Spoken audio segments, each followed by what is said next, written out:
Kemudian Nabi Musa alaihissalam, beliau digambarkan lidahnya pelok gitu. Pelok itu apa ya? Ya nggak luas, nggak bisa bicara dengan jelas. Ada yang menyebutkan karena ya beliau merasa sungkan gitu, bagaimanapun juga Fir'aun itu bapak angkatnya gitu kan, yang mengasuhnya, yang membesarkannya gitu. Sehingga kemudian beliau perlu teman, maka beliau minta Harun kemudian jadi nabi untuk bersama-sama menyampaikan dakwah itu. Ujiannya berat, ujian harus menentang semacam orang tua sendiri.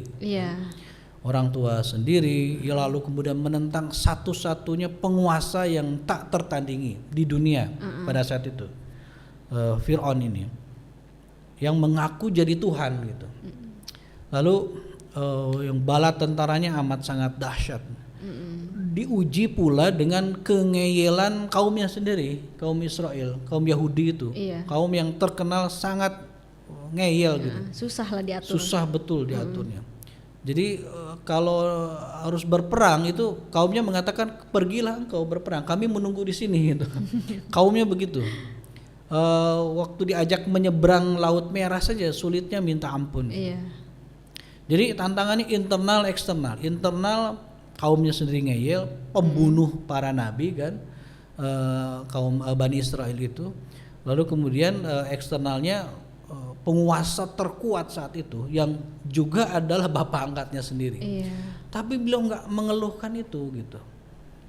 Ketika beliau minta bertemu dengan Allah saja, bukan karena beliau merasa berat atas dakwah yang dibebankan gitu, tapi kerinduan yang sangat tinggi agar beliau bisa berjumpa dengan Tuhannya itu gitu. Jadi bukan karena ketidaksabaran. Berikut pula Nabi Isa alaihissalam dengan ujian-ujian yang berat yang ditimpakan kepada beliau oleh kaumnya sendiri gitu. Sehingga kemudian sampailah kepada Nabi Muhammad SAW 5 ulul azmi ini yang memiliki ketabahan yang luar biasa. Artinya gini, kalau kita ingin didudukan posisi kita, status kita sebagai orang yang mulia di hadapan Allah, maka salah satu caranya adalah kita harus punya keteguhan hati, keistiqomahan, kesabaran yang tinggi dalam menjalankan tugas-tugas keagamaan kita. Apakah tugas pengamalan agama atau juga sekaligus tugas mendakwahkan agama. Seringkali kita mengendur, melemah, takut dan lain sebagainya, khawatir. Ketika kita istiqomah beragama, baik pengamalan maupun mendakwahkan agama itu. Begitu Mbak Fani. Nah Pak Ustadz, kan dari kisah-kisah para nabi ya yang mendapat gelar ulul azmi, dari Nabi Nuh, Nabi Ibrahim, Nabi Musa, Nabi Isa, hingga Nabi Muhammad SAW. Nah itu sifat apa aja nih Pak Ustadz yang wajib kita teladani gitu? Kalau merujuk kepada Nabi Muhammad SAW, beliau memiliki 4 sifat utama sebagaimana kita maklum, yaitu sidik, amanah, tabligh, fatonah. Sidik itu beliau orangnya benar gitu, jujur. Kalau kita sering mengartikan sidik itu jujur gitu kan, padahal lebih pas diartikan sebagai benar gitu, karena orang benar itu pasti jujur. Jujur itu karena orangnya benar gitu. Jadi Rasulullah SAW orangnya benar, juga orangnya jujur. Lalu fatonah, beliau cerdas luar biasa. Memang beliau ummi, buta huruf, beliau tidak bisa membaca, tidak bisa menulis, tapi beliau adalah manusia paling jenius di sepanjang peradaban manusia gitu. Lalu beliau SAW orangnya tabligh, penyampai gitu. Beliau orangnya amanah. Bayangkan ada ayat, ada surah yang menegur beliau, tapi surah dan ayat teguran itu sampai kepada kita di dalam Al-Quran itu. Artinya beliau orang yang amanah, yang tabligh, menyampaikan. Karena kalau beliau orang khianat itu nggak mungkin beliau sampaikan itu. Oh ini ayat bisa menurunkan semacam kredibilitas saya gitu kan, teguran-teguran seperti ini. Tapi beliau sampaikan itu, artinya beliau tabligh. Ketika haji wada, beliau dengan para sahabat haji perpisahan itu, beliau sampaikan kepada para sahabat itu di mana, di Arafah itu, hal balagtu risalah, apakah aku telah menyampaikan risalah? Para sahabat menjawab bala, ya engkau telah menyampaikan risalah. Maka kemudian Rasulullah menengadah ke langit dan mengatakan, Allahumma syahad qad balagtu risalah, Allah saksikan aku telah menyampaikan risalah ini. Saat itulah kemudian sahabat Abu Bakar menangis gitu kan. Heran sahabat yang lain, kenapa Abu Bakar menangis? Beliau kan orang paling dekat dengan Rasulullah, yang perasaannya, yang hatinya paling cepat tersentuh gitu. Beliau langsung paham secara instingtif gitu, beliau langsung paham bahwa kalau begini artinya nggak lama lagi kita akan berpisah gitu dengan Rasulullah SAW, karena tugas beliau sudah selesai gitu kan. Ketika beliau telah menyampaikan seluruh risalah, kemudian kita juga bersaksi bahwa beliau memang menyampaikan risalah. Artinya kalau seseorang tugasnya sudah selesai, ya ada perpisahan dong, gitu. Bakal selesai dong gitu. Nah, maka kemudian beliau juga seorang yang amanah. Bayangkan salah satu sifat amanah beliau selain diberikan gelar sebagai Al-Amin, ada kisah ketika beliau dakwah terang-terangan Zahriyah. Beliau naik ke satu bukit lalu mengumpulkan orang-orang gitu untuk menyampaikan dakwah beliau. Setelah 3 tahun dakwah secara sirriyah, beliau katakan kepada orang-orang itu, bagaimana kalau aku bilang di belakang bukit ini ada pasukan musuh yang akan menyerang kalian? Apakah kalian akan percaya? Kami percaya gitu, karena engkau selama ini nggak pernah berbohong, kau mendapatkan gelar Al-Amin. Kalau begitu ketahuilah bahwa aku membawa sebuah risalah gitu, yang kalau kalian beriman kalian akan mendapatkan surga, ampunan. Kalau kalian kufur, kalian...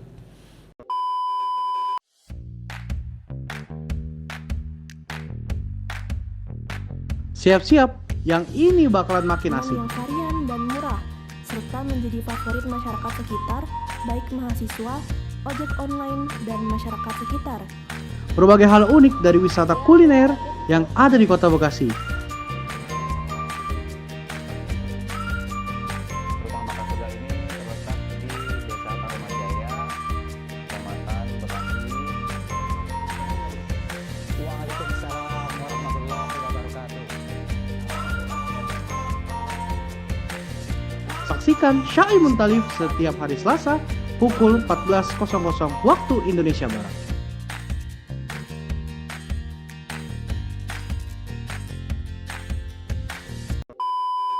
Saat itu kemudian Abu Lahab lah yang menentang dia, berkata, Tabban laka ya Muhammad alihada jama'atana gitu. Celaka engkau hai Muhammad, untuk keperluan seperti ini doang gitu engkau mengumpulkan kami gitu. Maka saat itulah turun surah Al-Lahab itu, surah Azab untuk Abu Lahab itu. Ada juga kisah ketika pemugaran Ka'bah, kita tahu ya kisahnya itu, yang terkena banjir, lalu rusak Ka'bah. Orang-orang musyrik berencana untuk membetulkan Ka'bah. Selesai direnovasi kan terjadi perselisihan soal siapa yang paling berhak untuk menempatkan Hajar Aswad. Maka ditetapkan orang yang paling pertama kali lewat masuk ke pintu masjid, Masjidil Haram. Ternyata Rasulullah yang masukkan. Dan kemudian mereka menyatakan kami sepakat gitu, kalau yang menyelesaikan kasus ini adalah Muhammad, kami nggak ada keraguan gitu. Ada lagi kisah ketika beliau hendak hijrah. Ada 2 amanah kan, ada 2 pesan kepada Ali bin Abi Thalib itu. Pertama, tidurlah engkau di ranjangku, kata Rasulullah. Yang kedua, ini barang-barang titipan orang Quraisy balikin. Coba dapat kita bayangkan seseorang yang dibenci, dimusuhi, ingin dibunuh oleh mereka, oleh orang-orang Quraisy. Tapi di saat yang sama barang-barang berharganya dititipkan kepada orang yang mereka benci gitu. Kan ini nggak ada kasus luar biasa seperti ini selain kepada Rasulullah SAW. Iya betul. Soalnya ada yang nggak suka sama kita gitu. Kita atau nggak suka sama seseorang, benci sama seseorang. Mungkin nggak kita nitipin barang berharga kita Enggak kayaknya. sama orang tersebut, kan nggak mungkin gitu. Ini dahsyatnya Rasulullah SAW. Orang benci sama beliau, bahkan ingin bunuh beliau, tapi orang masih percaya nitipin barang berharganya kepada beliau, dan amanah gitu. Saking amanahnya saking ya, Pak Ustadz. amanahnya itu. Nah, semua nabi ulul azmi itu punya sifat-sifat seperti ini. Mereka semuanya ada orang-orang yang jujur benar, orang-orang yang cerdas, orang-orang yang menyampaikan risalah, dan orang-orang yang amanah terhadap segala sesuatu, baik amanah dari Allah maupun amanah dari sesama makhluk. Gitu. Itu keluar biasaan beliau-beliau itu. Masya Allah. Ya. Nah, bagaimana nih Ustadz buat kita nih buat semangat lagi untuk mengingatkan bahwa panutan kita ini yaitu para rasul, para nabi. Kan kadang-kadang udah zaman sekarang ya Pak Ustadz, udah ganti-ganti, udah udah beda lah gitu. Itulah kenapa di satu hadis Rasulullah katakan kepada para sahabat, itu ada satu kaum yang lebih istimewa daripada kalian gitu. Yang pahalanya 50 kali lipat pahala kalian. Para sahabat kan penasaran, mereka biasanya pengen sekali menjadi orang yang terbaik di mata Rasulullah kan sahabat itu. Siapa itu ya Rasulullah? Mereka itu yang umat yang datang setelah kita, mereka enggak melihat aku, tidak langsung kemudian berinteraksi denganku, tetapi mereka mencintaiku dan beramal sesuai dengan sunnahku itu. Makanya kita jangan khawatir. Saya kadang juga merasa, kadang saya berpikir juga, kenapa saya nggak hidup zaman Rasulullah lalu jadi sahabat beliau gitu kan?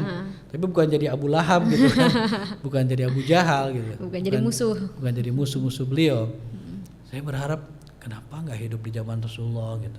Tapi terobati oleh hadis ini, hadis satu kaum yang sangat dicintai oleh Rasulullah SAW, yang pahalanya 50 kali lipat pahala sahabat. Masya Allah. Saya teks Arabnya saya lupa.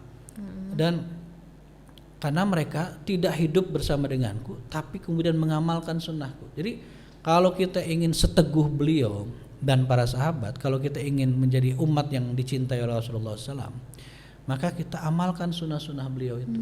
Selain kita juga menteladani, beruswah terhadap sidiknya, fatonahnya, tablignya, dan amanahnya. Karena salah satu tugas umat itu adalah melanjutkan misi nubuwah, melanjutkan misi kenabian. Apa misi kenabian itu?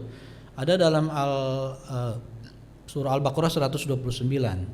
Rabbana wab'ats fihim rasulan minhum yatlu 'alaihim ayatik wa yu'allimuhumul kitab wal hikmah wa yuzakkihim innaka antal azizul hakim.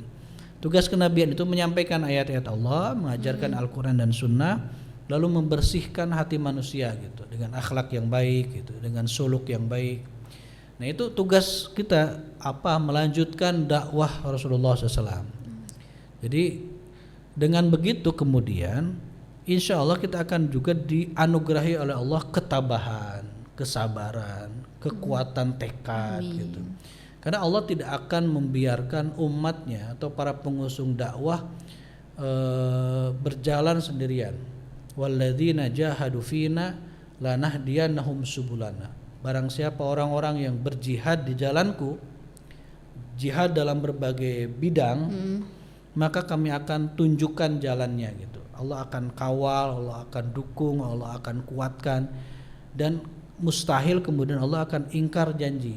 Dan barang siapa yang kita kemudian percaya Allah tidak tepat janjinya, kita kafir, kita kufur. Maka ini diperlukan keimanan yang mutlak, agar kemudian setelah iman yang mutlak yang bulat itu, kita menjalankan amal dakwah dan lain sebagainya, melanjutkan misi-misi kenabian dengan modal sidik, tabligh, fatonah, amanah itu, maka kita akan dikuatkan oleh Allah. Ini jangan ragu, sama sekali nggak boleh ragu. Barang siapa kita bertekad kuat menjalankan agama, lalu mendakwahkan agama, jangan sampai hinggap keraguan, kemudian kita akan dikalahkan gitu.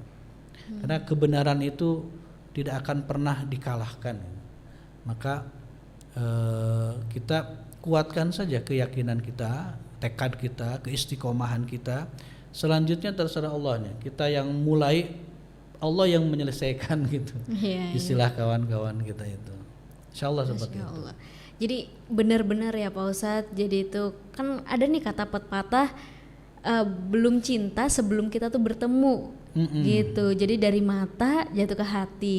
Tapi ini cinta kepada Rasul tanpa kita harus bertemu pun kita udah mulai mencintai, seperti itu ya Pak Ustadz ya. Iya, karena cinta hakiki itu nggak mesti harus wujud, gitu kan? Iya.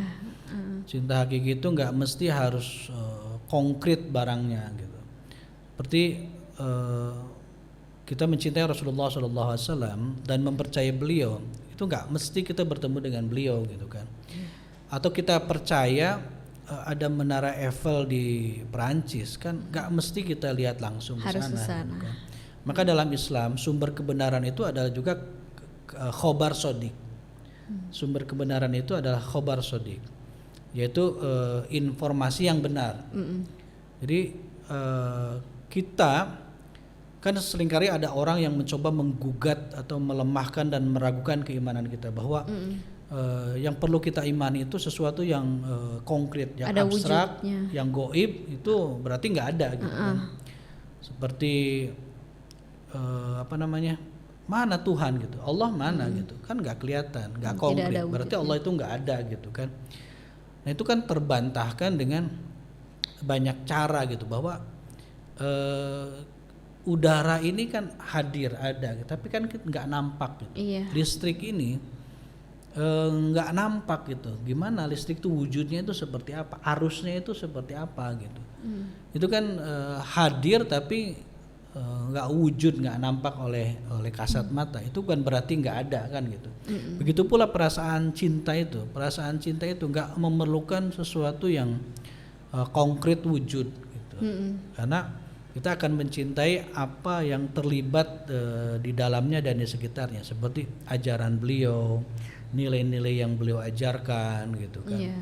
Kalau kita mencintai karena seseorang itu harus ada, harus konkret, maka sempit sekali, gitu, cinta kita itu. Bahkan picik nanti akhirnya, sehingga cintanya sebenarnya nggak murni, gitu, Iya. nggak asli, gitu. Masya Seperti Allah. itu. Pak Ustadz, terima kasih banyak Ya, atas alhamdulillah. ilmu-ilmunya, untuk sharing-sharing ilmunya. Dan pemirsa sahabat MUI TV, sudah waktunya kita pamit undur diri, dan kita akan bertemu dalam tema-tema yang tak kalah serunya. Kami berdua undur diri. Wassalamualaikum warahmatullahi wabarakatuh.